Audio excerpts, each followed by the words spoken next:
พัดปั่นเมฆหมอกกัวไปอายยืนตะเวนปองไผ่คงหนาวกายไว้บนเต็มที่เลือกยืนหินกินนอนดินเพิ่งทอละนี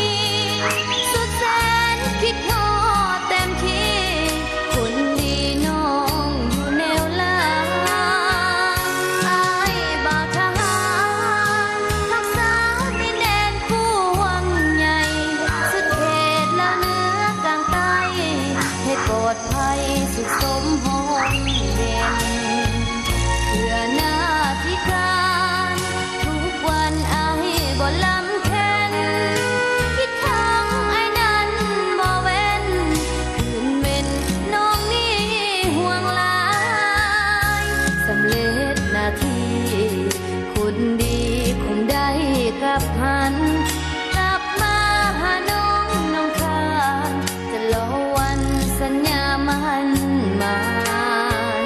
ให้อายคะนึงถึงคำสัญญาสาบานเสนอต่อการจะตั้งทั้งสองฝ่ายให้สมศักดิ์ศรี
สัญญา